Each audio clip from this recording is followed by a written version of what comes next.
Some of the men trapped inside a collapsed tunnel in the Himalayas for 17 days spoke about their ordeal after being rescued last night. Now, they say hopes, prayers and brotherhood kept them strong.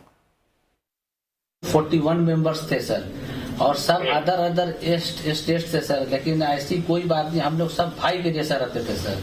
किसी को भी पूछो तो हम लोग एक साथ रहते थे, कुछ भी प्रॉब्लम होने से कोई दिक्कत नहीं था। खाना आता था, खाना भी सब मिलजुल के बांट के सब एक जगह भी हम लोग खाते थे सर। मैं स्वस्थ हूँ, कोई दिक्कत नहीं है। मेरा फोटो पास में ही है, मैं बिल्कुल सही हूँ। आप लोग से दुआ है, आपकी मेहनत है सर, केंद्र सरकार, राज्य सरकार की, जिससे मैं निकल पाया आज आप लोग के सामने हूँ। नहीं तो अंदर क्या होती है तो मैं ही जानता था, और वहाँ जो कैविटी होती थी उससे हमारे 2 दिन जरा प्रॉब्लम तो हुई, बाकी बात कोई दिक्कत नहीं है सर, मैं बिल्कुल ठीक हूँ। Rescuers and government officials hailed the workers as heroes as they were hauled out on stretchers through a steel pipe. Crowds greeted them with loud cheers. Indian Prime Minister Narendra Modi lauded their bravery during a phone call. इसमें चिंता होती थी, लेकिन आप लोगों ने जो हिम्मत बनाई है वो आने वाले दिनों में भी देश के कई नागरिकों को ये प्रेरणा देगी कि संकट के समय हमने ऐसा क्या करना चाहिए, ये जरा अंदाज तो आएगा सबको। For more, Ishan Garg joins us live now from New Delhi. Ishan, rescue teams pulled off nothing short of a miracle with this rescue. What more do we know about the survivors' ordeal?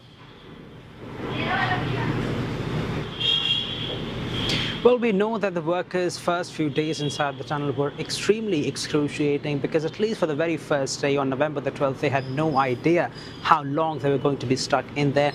Some of the workers told local media that their faith started diminishing within the first few hours because they frankly could not see a way out. It was only after the first couple of days that a pipe was inserted through which they were being sent some essential items like medicine. Only then they found some hope that at least the authorities were there looking out for them and that rescue operation was in progress.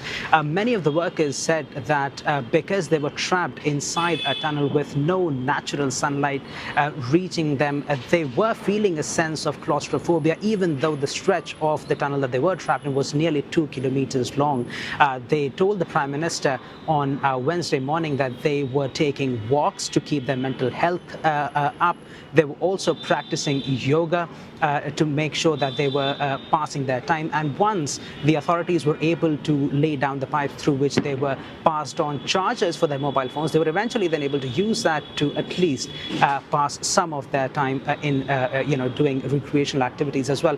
Now these workers appear to be in good health. Earlier on Wednesday, they were airlifted from a makeshift hospital near the rescue site to one of the bigger medical centers, the All India Institute of Medical Sciences in Rishikesh in the state of Uttarakhand, where doctors say that they are still being monitored. Some of the officials are saying that the workers are going to be monitored, especially for any signs of post-traumatic stress disorder, which they say could perhaps be likely given the ordeal that they have faced in the past 18 days.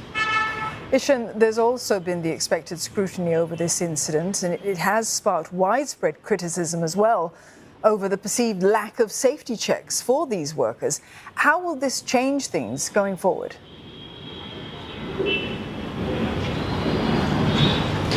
India's Minister for Transport and Highways has already said that this is a moment of reckoning, especially as far as safety is concerned in construction activities and construction practices, in making of tunnels, especially in ecologically sensitive areas like the Himalayas. And to that effect, he has said that there's going to be a survey of all the tunnels across the country. There's going to be safety precautions are going to be reviewed, safety practices, construction practices are going to be reviewed. So the government is taking this thing seriously, but critics have pointed out that the government has probably not taken these factors into consideration before constructing massive infrastructure projects in ecologically sensitive areas like the Himalayas, where landslides are very common. Subsidence, which is a process of land buckling under its own weight, it has already been seen in the same state, which means that many construction activities in that state could become problematic. Now, the hope, analysts say, is that the government will take some lessons from this massive incident that's just happened. Ishan, thank you very much for that. Ishan Garg there in New Delhi.